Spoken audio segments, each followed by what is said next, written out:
Good morning, good afternoon, good evening. I know we have people joining globally. We are going to give a couple of minutes before we actually start the webinar today. I'm just watching the attendees log in, and we have about half of the folks who have registered logged in at this point. So we'll give it a couple of more minutes, and then we'll get started with our discussion. Thank you for your patience.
Okay, good morning, good afternoon, good evening. Welcome to the Sterling Lexicon Suddath webinar on capacity, congestion, and cost. We are going to talk about the sexy subject of global shipping today and some of the impacts that our industry is seeing as a result of some of the influencers that are out there. So we welcome you. For those of you who don't know me, my name is Teela Gleason, and I am the Senior Vice President of Global Client Services for Suddath, and manage a team of account managers and all of our customer-facing roles here within the organization. So we thank you for joining us today. I'm going to take a minute to introduce our illustrious panelists for today's exciting topic, and I'll start with William P. Doyle. William is the Executive Director of the Maryland Port Administration, and he oversees and manages Baltimore's 6 state-owned public marine terminals. The Port of Baltimore is one of the busiest seaports in the U.S. and is one of a few East Coast ports with a 50-foot deep channel, allowing it to accommodate some of the largest container ships in the world. Port operations there generate more than 15,000 direct jobs and are responsible for about 139,000 jobs that are linked to the state of Maryland. He also served for 5 years as Federal Maritime Commissioner under both President Barack Obama, and he also served under former President Trump. As commissioner, he chaired the U.S.-China bilateral maritime trade consultations and co-chaired the Mid-Atlantic Northeast Port Congestion Forum. He worked to provide solutions on supply chain movement needs during the Hanjin Line's bankruptcy, which a lot of us dealt with, which ended up building strong alliances both in Europe and Asia during this time. Although you would never know it by his accent, he's a native Bostonian, and he was raised in Weymouth and graduated in 1992 from the Massachusetts Maritime Academy. His list goes on for days. Welcome, Doyle. Thank you for joining us. Thank you. And moving on, we have Carlos Pelaez, who is the owner of Fletamentos y Cargas. I tried to roll my tongue, Carlos. I hope I did a fine job there. As the owner of Fletamentos, Carlos has 3 decades of experience in the management of national and international freight transport. They manage the planning, execution, and administration of all transport operations for all types of businesses, regardless of size, volume, and destination. They began operating activities at an international level in 1993, moving quickly into a leadership position in container shipping, air cargo, and customs clearance services, and they offer a wide range of integrated services for the entire supply chain. Carlos resides part-time in Madrid and part-time in Miami, where he's joining us today. Welcome, Carlos. We thank you for joining us. And then rounding out our STEAM panelists today, we have Cathy Koslowski, who's the Director of Global Mobility for Jacobs. Cathy is a global mobility professional with nearly 20 years experience in international assignment, engagement management, project management, and client relationship development. She's a strategic problem solver who excels at working across all organizational levels, cultures, service lines, and countries to gain consensus on effective and efficient best practices. Cathy resides in the Dallas-Fort Worth area. Thank you, Cathy. We're excited to have you. And to give full viewing pleasure of our esteemed panelists, I'm going to take myself off webcam as we begin this.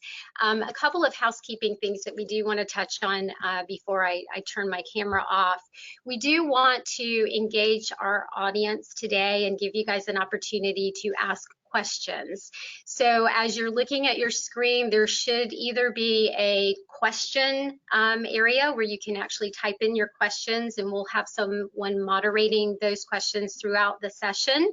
Or if you don't see a question box, you can actually type us a message in the chat box that you see at the bottom of your right, I think it's the right side of your screen there. Enter in your questions and we'll follow it there.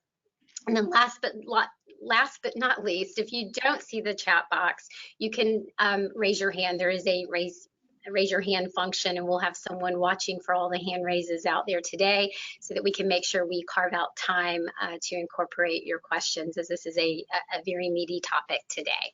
So with that, we'll get started. Okay, great.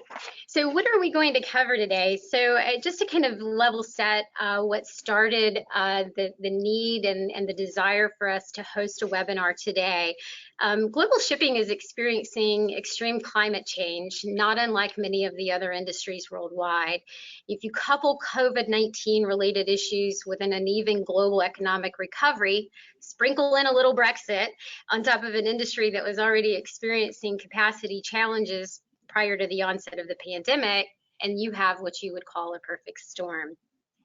International demand for freight exceeds the current capabilities of the worldwide supply chain, and the result is shortage of equipment, rising costs, inconsistent schedules, and the downstream effect that these have on businesses that rely on the flow of goods into and out of the country is incredible. As we hear from our panelists today, we're going to dig into the timing impacts. We're going to share examples of true cost increases and other downstream impacts that we can expect. As with our other webinars, we will close the session with a few key considerations as takeaways to help you navigate through this period of economic recovery. So I just to kind of set the stage a little bit, we do want to, in moving forward to the next slide, Michelle. Thank you, sorry. So we talked about the things that we're going to cover. We'll leave you guys with key actions and alternatives to consider. And one of the things we will be sure to do is at the end of the webinar, we will have a takeaway for you. So everyone who registered for the webinar will actually get a recap of our conversation today with the takeaways that you can consider and how those will play out in your mobility programs as we continue to navigate this trying time. So one of the things we want to do is set the stage with giving an illustration of regional cost spikes that do a comparison really of where we were in December of 2019 to where we are today in December, or where we were in December of 2020 and currently what we're seeing today. As you can see in the first example here, we've got an air freight example, air freight and ocean freight examples from Beijing to Port Bremerhaven. And if you look at air, we're looking at a plus 35% increase in freight costs just in a 1-year period. Moving on, you can see that when we take a look at ocean freight costs for both a 20 and a 40-foot container, Michelle, can you go back one slide? I'm sorry. If you look at the costs for the 20 and 40-foot container there in ocean freight, we're jumping into the greater than 400% cost increases in freight. I think it's important to note, this was just reported last week by CNBC, that the critical shortage of containers is really driving shipping costs, and they were reporting that it's being driven up by 300%, which is pretty alarming. The next example that we want to give you is we took another look and we said, okay, what about looking at a very, very common route, which might be London to, let's say, Dallas. And when you look, it's kind of a little different, where the air freight costs have spiked tremendously in nearly, increasing by almost 300%. When you look at ocean freight for 20 and 40-foot containers, it's not as dramatic, but it is a pretty significant hike when we've experienced years and years of low freight costs. So this is something that none of us have really, I think, expected, and there are so many things playing into what's really causing all of this. And so what we're going to do now is take a little shift. We're going to let each of our panelists give a 5-minute overview of their world, kind of what they see from the seat that they sit in, and then we'll start engaging in some additional questions. So without further ado, I'm going to turn it over to William Doyle now and let William kind of give you the perspective from the Port Administration. William? Well, thank you, Teela. It's really great to be back in front of Suddath. The last time I went to one of your conventions, it was right in the middle of the Hanjin bankruptcy, and I was a Federal Maritime Commissioner. So with that, I'm now at the Port of Baltimore, and the root cause of the congestion and what we're seeing is a direct correlation to COVID-19. When you take a look at and trace back COVID-19, it actually was traceable to December, if not November, Thanksgiving of last year. And the reason why I say that is because if you follow the ocean carriers, you saw that ships were skipping load ports in China as early as end of November into December of 2019.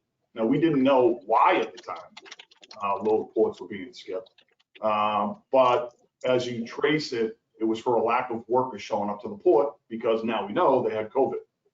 So leading into 2020, January, February, March, April, and into May, we really took a dive on the container side and on the ro-ro side, automobiles, high and heavy.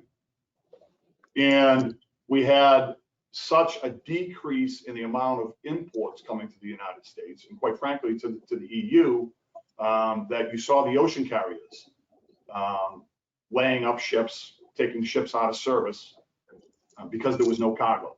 You couldn't get the containers from containerized cargo on board the ship over in Asia. Ships were at anchor for weeks and months before they could get loaded. And as you saw Asia snap back and get control after their shutdown, lockdown, house down, and people started coming back to work, there was an enormous amount of cargo that needed to be loaded onto ships. So the cargo was loaded onto ships, but the United States and EU weren't necessarily ready yet to accept the cargo coming into the United States and EU. And when that snapback occurred, gradually we saw more and more imports, and I'll stick with the United States, more and more imports coming into the United States. And as those imports were coming into the United States, people began getting sick in the United States. And the more people that get sick, and the home teleworking environment, it's not just at the port. It's not just the longshoremen. It's the entire supply chain. It's the truckers. It's the warehousing. It's your logistics specialists, distribution centers, fulfillment centers, sorting centers. There was a big lack or missing employees, and employees that weren't showing up to work. So all of that led to where we are today. And I think where we are today on the imports coming into the United States, this is no secret. There's 39 ships right now at anchor off of Los Angeles, Long Beach. Some of those ships take 10 days to 2 weeks before they come into port. We're seeing the same thing on the East Coast. Now, you say, okay, you present the problem, but what's the solution? Well, before you get to that solution on where we need to go, which I think is in motion right now, is what other equipment is effective. So now you have containers that were coming into the United States, and you have to put them on a chassis, and you have to get them out. All right, so the containers come in, they get put on a chassis, distribution center's closed. So what happens? The chassis gets used as a pair of wheels that is used for storage. So the container's now on the storage. It's even worse expense on the refrigerated side, but I won't get into that right now. But you have the chassis. So they're holding the chassis. Then what happens? Now we have a lack of containers. And you don't have containers at your load ports in Asia to load the cargo and come to the United States. So you had to get the containers back to Asia in order to load the containers, the goods into the containers. So you have all of these things going on. You have containers, you have chassis, you have ships that can't get into port, and then when they get into port, they can't move. And what I would like to say to the group is that this is a solution that will have commercial aspects that need to pull together. If you look at the headlines coming out this morning, what are we doing? All right, we know we can't get into Los Angeles, Long Beach, or we're going to be at anchor. So where do we need to go? Well, if you look at the port picture around the United States, most states with container ports and railroad ports have invested billions and billions of dollars in infrastructure. So the supply chain, the ocean carriers, the marine terminals, the rail, the shippers, the BCOs need to start looking at where can we land these ships. You know, if you look at CMA CGM this morning, what did their president, CMA CGM's president say this morning? He said the backlog in Southern California is going to continue until June. So you need to start looking at other alternatives, and that's Oakland if you're the West Coast, and the Pacific Northwest, Seattle, Tacoma. Now, in order to make that change, I saw a headline this morning from my friend Commissioner Carl Bensel. He's a federal maritime commissioner. Mm-hmm. And they're predicting that in order to, reorchestrate the chain, for instance, on the West Coast, it may take 5 or 6 weeks. Okay, that's a consideration that the market has to take into consideration. But we're looking at 5 or 6 months before the congestion clears. So you've got time to adjust and make those adjustments at the load ports on where you want to send your ships, where you want to land that cargo in the United States. Now, let me switch to the East Coast real quick. In the Port of Baltimore, since July, let's say mid-July 15th, and I've got data up until the second week of December, the ocean carriers and the BCOs and the shippers did make some adjustments. We've had 13, we had 13, I think we're up to 20, but I'm getting the data now. What's known as ad hoc ship calls into the Port of Baltimore for container ships. Over 20,000 TEU from July until mid-December was diverted to the Port of Baltimore to deal with congestion. Whether it be extra loaders or mid-trip from Asia through the Panama Canal and into the East Coast, they were diverted into Baltimore. So we're dealing with that now on the East Coast, and Baltimore is not the only port where it was diverted to, where the ships were diverted. I'm sure it's happening in Virginia, South Carolina, and Georgia. But those are the things that you want to take into consideration as we move forward. And the time is now, because the predictability of this congestion is going to continue into the summer. So I'm going to pause there, and I'll take questions as we go along. But really appreciate being back with you, Teela. Thank you. Yeah, thank you so much, and that is very insightful for our listening audience. For those of you who may not know, we love acronyms, as everyone in global mobility knows. The acronym TEU is referencing a 20-foot equivalent unit. So to hear that, you've had 13 ad hoc ship calls, you've got 20,000 TEUs just from the July to mid-December timeframe. It's nice to see that action is being taken, and it's pretty overwhelming when you think about the amount of TEUs that we're trying to move into place to take care of this.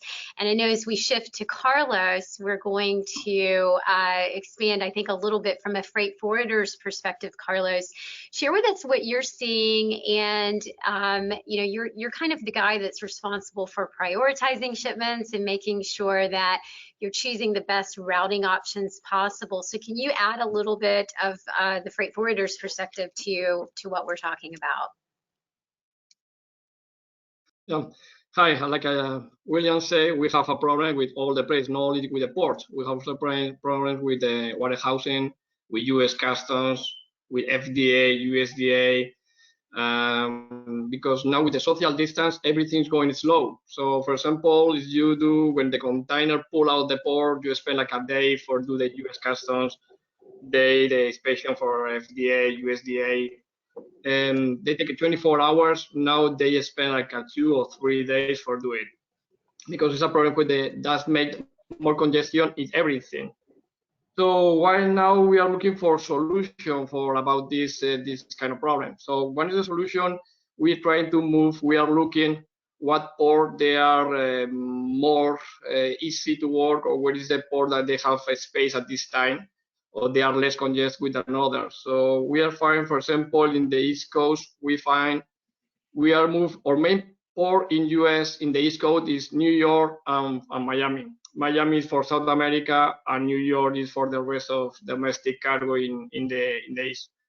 So we are looking at a solution that maybe is Norfolk. Norfolk Port is an international port that is not too many congestion. It's congestion too, but you have more solution, and after that we can send the cargo to Northeast or Southeast by rail or by truck. Another solution is looking sometimes like we saw before. Sometimes they are usually the trucking is a cheaper way to move domestic, and oceanic by international the cheaper ways to move by container, by vessel.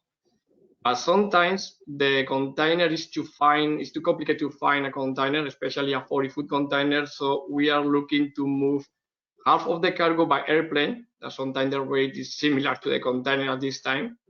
Usually it's not, but at this time sometimes it's similar. So move just like a special product, like a personal fed, live animals, perishables, food, we move by air, and the rest of the product we move by container. So we create a LTL, that is loose cargo, that we can move not the whole container. We can send in the same container different customers, different products for different customers. So we give the priority to some customers. Some customers, for example, they need to move the personal fed quickly. So we put in this container, that this container they have priority with other container because it's personal fed or live animals with the air cargo.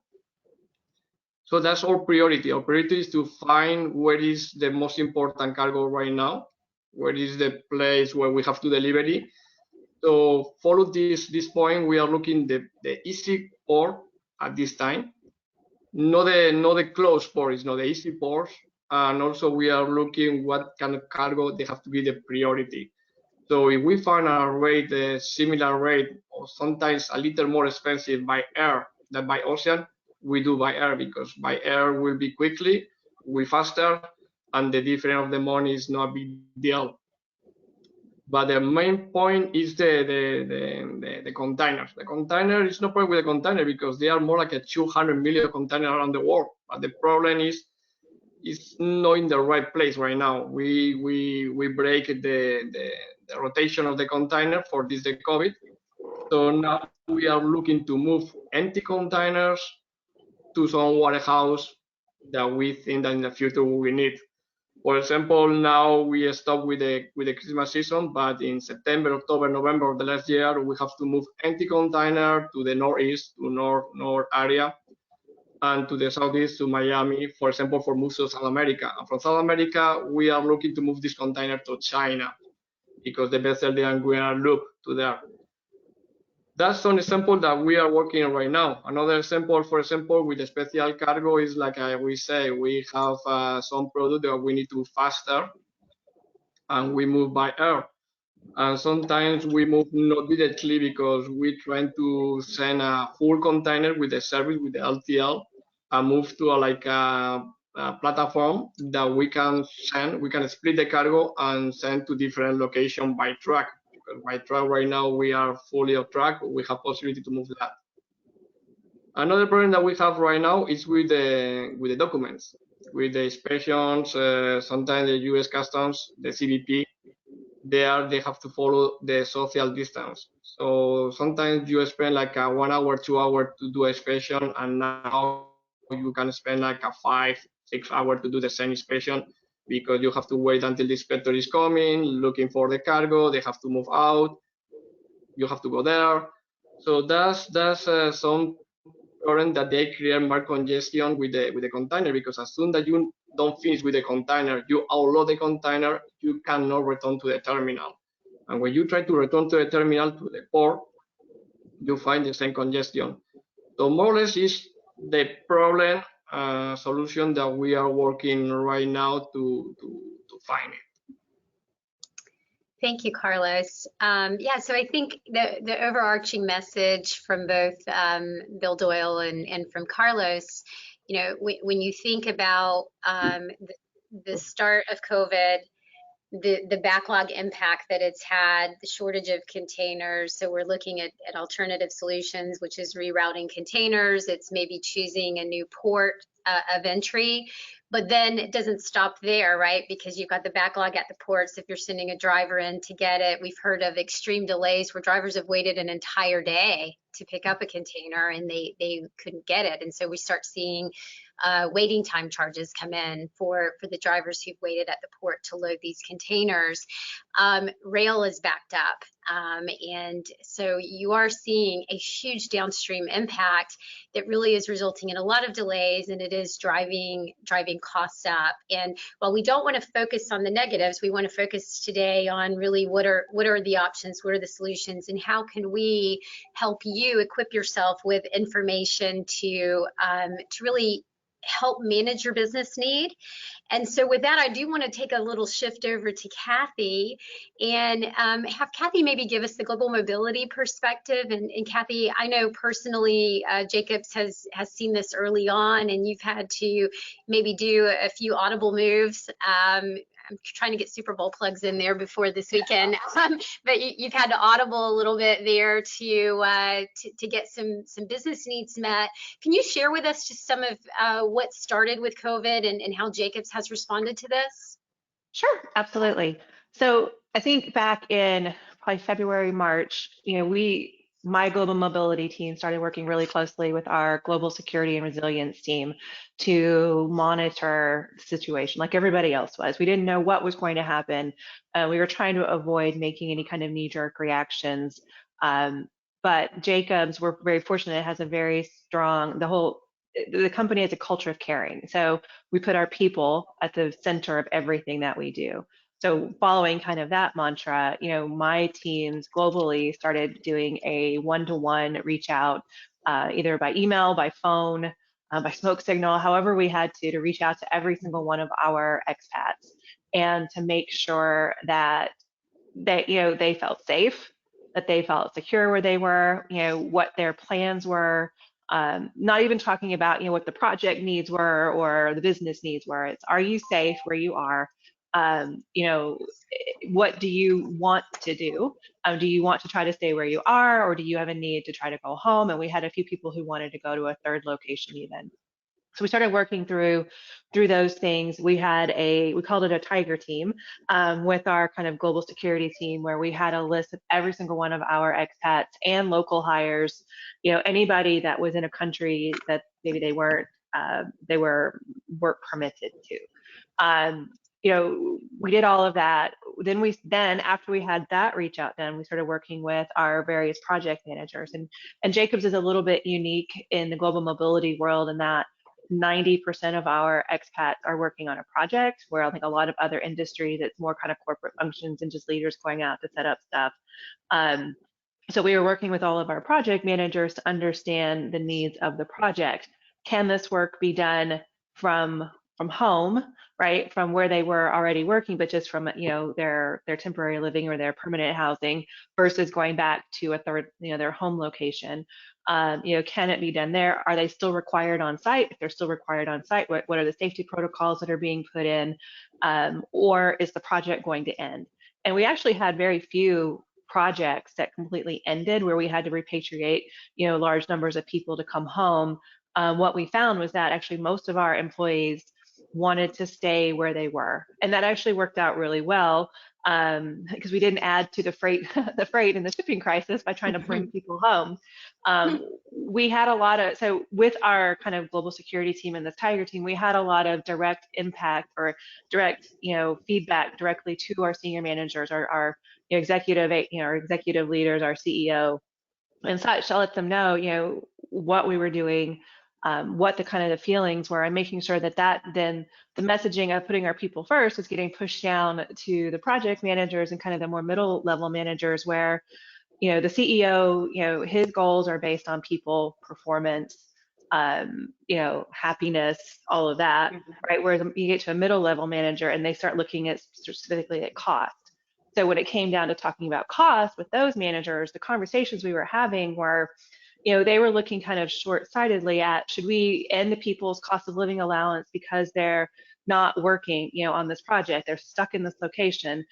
We had a few people that got stuck in the Middle East. We had a whole group of people from India who got stuck in Australia. We were able to kind of push our CEO's view that people came first. So no, we're not, just because they're not maybe working actively on a project, we're not going to cut off their cost of living allowance or their housing. They're still there.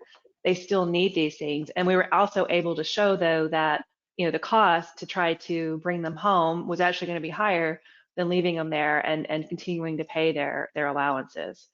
So we did a lot of that, but we were able to avoid those kind of knee-jerk reactions. I think was a really important, kind of taking a breath, taking it slow, and then looking at it from a holistic perspective. So that kind of takes care of the immediate need, right? And so now what we've been working on is working with the business. I mean, the reality is the nature of Jacobs' business, we still need to have people in other locations working, whether that's domestically within your country or whether that's crossing a foreign border. So the overall mantra that most mobility professionals know, right? It's you want to have the right person in the right place, the right time, and at the right cost. Well, from an HR perspective, you still want to have the right person, right? They still have to be qualified to get there. The right place, in our case, is where our clients are, where the project is happening. That's kind of a static thing. Right time, right cost, those are a little more negotiable at this point. But the key there is that fluidity of that requires communication to the senior leaders, to the middle managers, to the employees themselves, especially.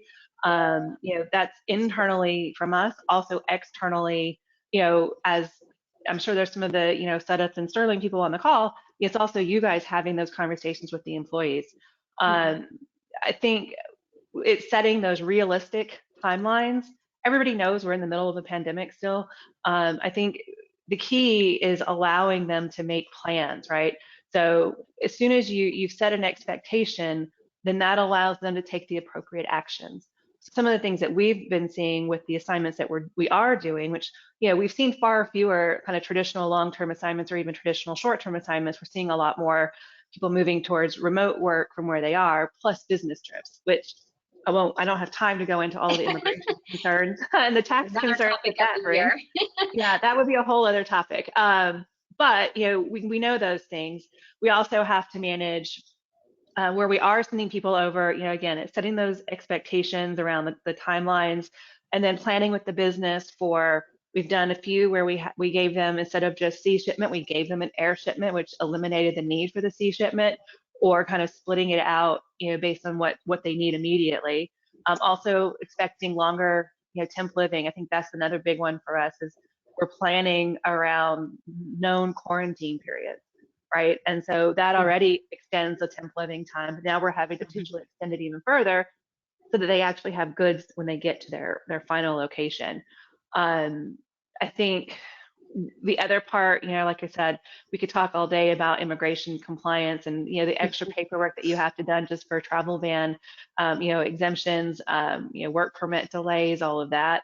But I think the key thing for us, where we're trying to work, is getting in early with the projects when they're in the bid phase, and then setting those expectations that this is what we think right now, but everybody, what Carlos and Bill were talking about, we just don't know. Your stuff may be sat on one of those 39 ships that Bill was talking about that's been that's out that's anchored and it can't come into port. Or you may get into port and then suddenly there's a COVID outbreak and all the workers have to go home. That's stuff that we can't control. So we're trying to control the things that we can, but I think it kind of comes down to over communication and making sure people are seeing the balance of the personal human needs versus the business needs. No, those are all great points. And I really love the way you outlined starting out with the duty of care response, which then followed the business need, right? So the business need came in afterwards, because that's really what global mobility is all about. The one thing that I know is probably on the minds of all of the global mobility professionals on the call today is, when all of this started impacting your cost and started impacting timelines and projections. Did you ever look at making a broad sweep policy change, or did you just make the decision that you were going to handle and manage the needs on a case by case basis? So when it started when it first started, we'll say like the first quarter of last year, kind of February, March, even into April, and people thought, oh, this will go away, right? There was a whole lot of this is a thing, it's going to go away. At that point, there wasn't a big push. It was let's see this through, let's get through this, and let's see where it goes. By the time we started getting into kind of June, July, August, and some of the projects had ended, people were now literally stuck, in a location. That's when we started getting some push that we needed to just bring everybody home, and because we got to save costs. And so we took the time, pushed back a bit, took the time and said, look, for a lot of these people where they're at, that is home. We've got a lot of people who've been on assignment for quite a long time because some of our projects go. So telling them you're going to leave Korea, for example, to come home, that there's no place for them to come back to, and then it also kind of flips into some of the other issues just in a general perspective, right? From a mobility perspective, is if people aren't traveling, people aren't moving, that means that temporary living is also more expensive. It's not available. They may have rented their house out in their home location. That stock may not be available. They may not even be able to buy a home when they get there. So we kind of just pushed back gently and started kind of showing the numbers of, and by that time we had more data, that we knew if you wanted to pack up, so we're going to move Carlos, he's coming back from Spain, right? Well, let's say we need to go pack up his house. Well, okay, number one, the movers can't get in there to do the packing. And then it's going to sit at the port because it can't go through customs. And then we have to wait for a container. You've got all of these things that are adding up cost.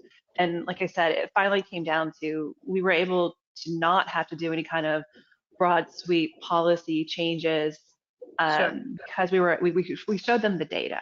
I'm a data Sure. head, you know. I love it, and we really just kind of showed them that, look, the cost to do all of this stuff, especially if it's going to be an ongoing project, that then you're going to turn around and try to bring people back to. The Sure. cost of doing all of that, it's just not worth it. It's not worth it to the employees. I mean, you know, the other piece that we haven't even talked about is the employees themselves trying to get on flights. We had you know, about 19 people stuck in Australia who were from India, who, you know, we had to go through all the hoops to get their immigration extended, which most governments were pretty careful with that and very Sure. understanding last year. We don't know that they're going to be as understanding this year. Yep. But, you know, in order to get them on a flight, my Asia Pacific manager literally had to pay for their flights herself. And then they got on the waiting list and they were told, okay, you got to be at the airport basically in, you know, 2 hours to get on this flight. And it was like an immediate thing. And it was this kind of churn. So you've got all these people who are trying to get where they're trying to get to, who are trying to also do their job. And so it kind of comes back to the human needs, right? We've got to balance the business needs against the people's needs. Yeah. You know, and you brought up a great point about, you know, the flight patterns changing. You also brought up a great point that we probably haven't really thought through a lot is the temp living, because you're right, people aren't vacating properties, right? And if their homes are rented out, you've created an additional need. So I'll do a shameless plug for all of our hospitality clients out there. I think we should start looking at supporting our hospitality industry a little bit more. But those are all impacts, and I can say that as a supplier, a lot of what you've talked about is really on us. It's on us to set the proper expectations. It's on us to really look at all of the available options and then let the business decide what makes the best sense, what's going to help you achieve your goals. And I think that's so important. But we're dealing with people in an already stressful time. And then if you add on just what you three have talked about today, on top of that, the pressure is incredible. And we as suppliers and caretakers really do have a responsibility to make sure that we're carefully and quickly communicating and setting proper expectations and determining what all of their needs are and helping you in global mobility see to it that those needs are met. So I really appreciate all of your overviews here. So we're going to take a minute, go to another slide where I'd like to take a quick poll of the audience. And while I'm letting you guys answer the question, we're interested in seeing if any of you are implementing the following. You know, are you already having discussions with senior leadership? Are you beginning to look at accelerating moves earlier than normal, or making plans with your supply chain to give them a heads up on projects that you may have? Have you considered, or are you increasing air shipments or luggage allowances to at least give them the comforts of home earlier in the process? Or have you looked at adding to storage and longer furnished temp living allowances? Or have you just considered delaying moves until conditions improve? Excuse me. So we'll give you a few minutes to answer that. And while we do, I know we had a question come in from Jack Jampel at Stryker. Thank you, Jack. So Jack comments, definitely understand the massive shipping issues. Is there a way that you would be able to provide simplified communications that we may use with our business who come to us requesting assignments? For example, additional costs, additional shipping time, etc. In this way, they may choose to delay. So I think, you know, Jack, to answer that, and I'll open it up to panelists who want to add anything here. Based on some of the variances that we've seen, and to echo what Cathy said earlier, I do think it's a case-by-case basis because it's not a one-size-fits-all. I think we could pick certain regions or lanes and give you some examples of what we're seeing. So on average, here's kind of the delay in time that we're seeing. Here's an increased cost, and look to give you some alternative suggestions on how you can minimize cost.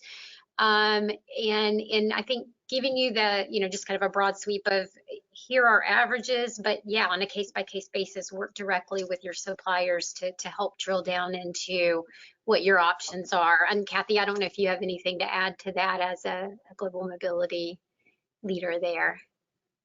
No, I mean, I think what you said is right. It's just always for me, it just comes back to setting expectations that right. What I have found right now that just even bringing up, this is what we know right now. We know there's going to be delays. We know there's going to be additional costs. We are and we are working, with Sterling, with Suddath to try to find out specifically to this case, what it is. We're trying to track as well, kind of overall costs, just so that we can try to internally even just kind of try to say, these are the kind of the things that we're looking at. This is some of the examples, case studies within our own company. I mean, I think high level, I think you guys have already sent out, some shipping notices and stuff. I think that's helping us.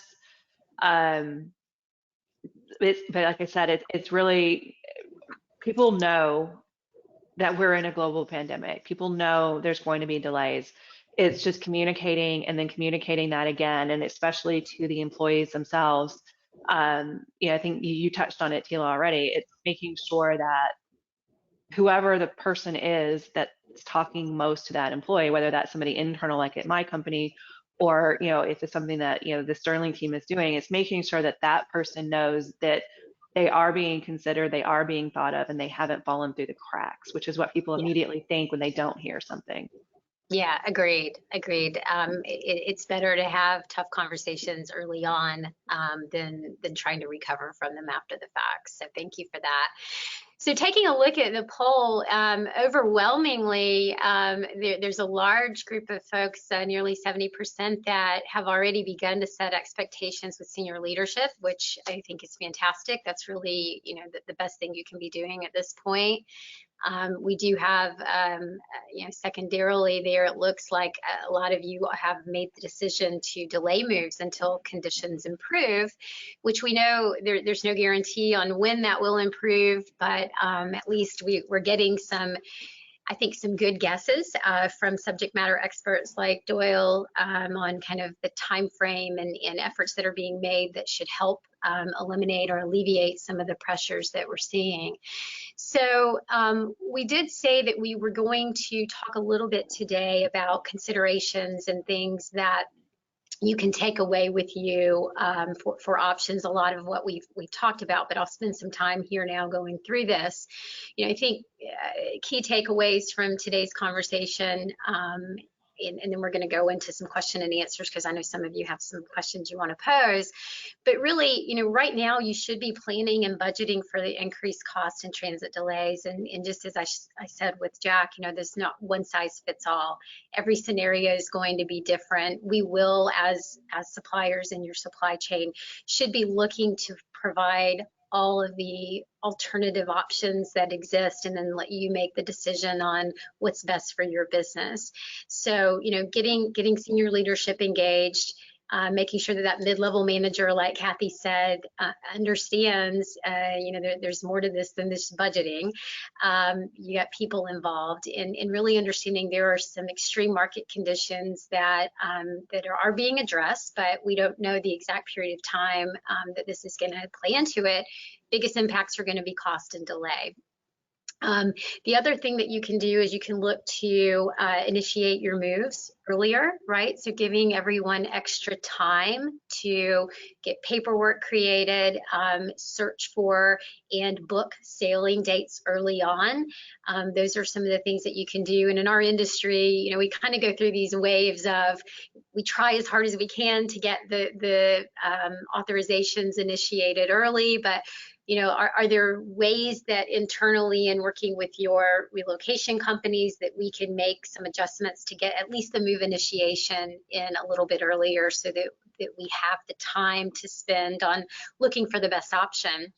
I know Cathy talked about this with hers, and so did Carlos. I mean, if you look to either cover an air shipment if that isn't allowed, or look to increase the size of the air shipment allowance, from a cost perspective, it may make sense to do that, and you're really, in many ways, helping your transferee settle in and have some of the comforts of home that they may not otherwise have, or they'll be delayed in getting. And that's so important in helping them acclimate in their new role and really focus on the job at hand. Another option is looking at keeping the shipment stored at origin. So, you know, would you opt in for absorbing storage costs to hold the shipment at origin, put them in furnished temporary housing, provided it's available, in order to have them on site and ready to address the business need there. And then finally, which a lot of you said you have done, is look to delay the move. But again, you know, sometimes that business need isn't going to allow you to delay the move. You just got to look at creative options for how do you get that person in position and ready to take on the new piece here. So I'm going to, before we switch to questions, I'm going to ask one more question of the panelist, and then we'll direct some questions to you that are coming in from our audience today. If you could give our audience members just one key takeaway for today, what would it be? Cathy, let's start with you. So I could just say communicate, communicate, communicate, because I've been saying that all along, but I want to take it a step further and touch on something that you just mentioned as well. It's be brave and be courageous. Don't be afraid to talk to your senior. It sounds like most of us already are, but for those of you who aren't, talk to your senior leaders. Get in their face, make sure, and this is a great way to bring it up. This is a gentle kind of way to bring up, like, we're having these shipping crises. These are the things that we need to start thinking about. They'll understand, and I think they'll appreciate it, but you have to be brave in doing that. I think it's the same thing from a working with your employees perspective, and even in the business. If you're brave and you're courageous and you're bold, right, you will. That also kind of helps. Most mobility teams, we're still looking for that golden nugget, right, to move from, a lot of them are still stuck in that tactical position to being more strategic. Well, as bad as this pandemic is, it's also an opportunity for us to move that needle, right? So Right. Being bold, and I think for our vendors who are on the call, right, it's the same thing. And this is something you said, Teela. With your solutions, again, a lot of times people hesitate. They want to follow the policy that's been laid out. If there's a better way to do it, we want to hear it and we want to share it, you know, and we want to kind of move it forward. Everybody knows that we're in this global pandemic, but having those conversations, again, knowing allows action. Right. And so when you know it, you can plan for it. So help Great us plan for it. Great advice. Bill, what about you? I would just say that you need to take a global look at where your product is going and how many landing spots you have. I don't think this is the something that's not going to be repeated again. It could be a different kind of scenario for port congestion. We've had it several times over the past 10 years. It's not just pandemic related. And that logistics person, that senior level person at each company is a very important piece of your goals if you've got to move goods. So I would really encourage companies to elevate that position and put a lot of credence into what they can do and where they look, and not just use what the last guy did. Well, it comes from Asia, it goes to this port, and that's it. You've got to get creative and find other places to land your goods. Yeah, exactly. That's really great information, great advice. Carlos, let's round it out. What would be your one key takeaway for the listening audience today? Be prepared with enough time for try to solve any problem that you can find on your way. Sometimes there are solutions for everything. Yes, only sometimes the solution is more expensive than others. So if you prepare with enough time, documents, where you want to go, what you have to do, the date, everything, we will find a solution cheaper with time, and happy with everybody, you know, to try to find any solution. The solution is a solution for sure. Just only need to be prepared with enough time and talking for the solution or the problem that we have to find in a future. Great. Yeah, that's exactly right. Well, let's take a minute. I know we've got a question from one of our listeners who says, and this is probably directed to Doyle. Sorry to throw this one on you, but it looks like the question is, how has the backlog in the ports and need to use alternatives like air shipping, stalled or reversed green initiatives, and compliance with industry CO2 emission standards? I mean, we're a green port in the Port of Baltimore, and we are moving forward with, green initiatives and, battery technology, hydrogen fuel cell. We're seeing it come in all the time. And, our marine terminal operator here in the Port of Baltimore is called Ports America Chesapeake. And they're investing, they have not slowed down on your yard hustlers and your cranes and the equipment that's coming in to not run on diesel. So we're seeing that, that not only the fact that we maintained, moving to that, green technology and the renewable energy side, it's going to increase, and it's going to continue to increase regardless of this pandemic. So there is no slowdown. And look, politics being politics, the Biden administration is in, and they're going to make this a front burner of what they're going to do. And I can see the transportation industry itself moving further in the direction of that reduced emissions. So it's a good time for the emission savings and for the environment moving forward for the next 4 years, if not longer. No, that's good to hear. It's really good to hear.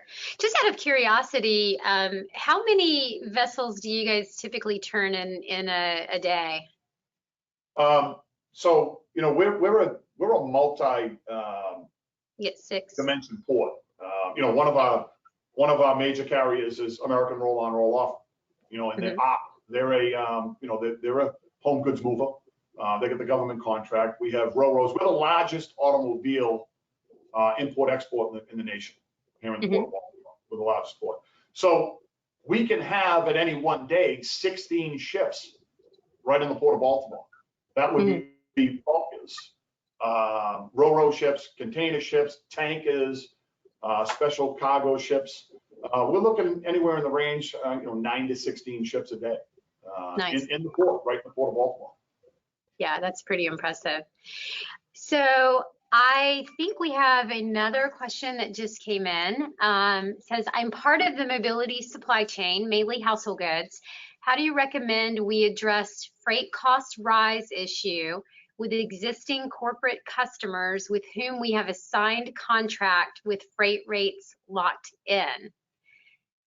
That's a great question. And I think this is something that has probably been on the minds of a lot of suppliers. I can tell you that our organization, as we look at this, we have been having these discussions because we've been watching and monitoring the market for quite some time. So as we are filling out new rate cards, we're actually making it an exclusion to take into consideration COVID impacts on port congestion and the increase in freight costs. And so my recommendation to you is, I think for those new opportunities coming in or contracts that are coming up for renewal, it's best to have the discussion, be educational with your corporate customers and give your corporate customers the reasons why, be transparent, show them firsthand so that they can see that, this is not a ploy to try to increase costs, but you'll be in a deficit loss position if you're not. And I don't think there is a corporate mobility program out there that expects you to do this as a nonprofit. They don't want you to lose your shorts because they need you. You're a viable part of their supply chain and you're a viable part of their program. So I would say start having the discussions if you haven't. Maybe discuss the need of a temporary addendum so that you can maybe seek some relief from the rise in freight costs. That would be my recommendation. But I think you've got to have the educational backup and support in doing it. Sit down and have candid, open discussions about how this plays into your overall performance. And that would be my recommendation. I don't know if anyone else, Cathy, if you have a recommendation for that person as the global mobility representative that we have on the call, how would you expect your suppliers to manage this? Well, my first thought was, how do I get that into my contract? But I think it's one of those things. It's a balance, right? It may, to your point, we do recognize that you're our partners, and we want our partners to be in good financial health, right? Because, like you said, that lends it to us to be able to plan accordingly and to have, safe moves in a timely manner. On the flip side of that, though, it comes back to figuring out the root of why your client, if they're trying to hold you to this, figuring out the root of why they're doing that, what's pressuring them, where's their pressure coming from, and then helping them solve that issue. It comes back to being bold and trying to being creative in your solutions instead of just having this kind of knee-jerk reaction of, oh, well, this is my client. Yeah, I have this contract. They're trying to hold me to it, which unfortunately they are within their rights to do so. It's trying to figure out, take that next step and say, okay, well, this is what I think it means, but what else could it mean? What are those other reasons that they may be pushing you really hard on this? What's the pressure that they're feeling? Where's that coming from? And how can you help them solve those issues? Great. Thank you. Well, we are at the top of the hour. So I just want to, thank everyone for joining us today. I'd love to thank our panelists. You guys were fantastic, as I knew you would be. We do really appreciate you carving out time to share your insights and perspectives on this very, as I said earlier, sexy subject. For those who have joined us as a viewer, I do want to let you know that following today's call, you will each receive a handout that will give a recap on the things that we talked about today, some considerations and hopefully some tools that will help you move forward in the right direction as we work through this temporary period of time. We will also send out an email that will outline continuing ed credits and how you go about collecting on that. So again, thank you so much for joining us. It's been an honor to host today, and we hope that the information shared was received as valuable and insightful. And we're here to answer any questions or to be a consultant and help you navigate through this if we can. So thank you. Have a wonderful remainder of your day. Thank you. Bye-bye. You're welcome. Thank you. Thank you. Thank you.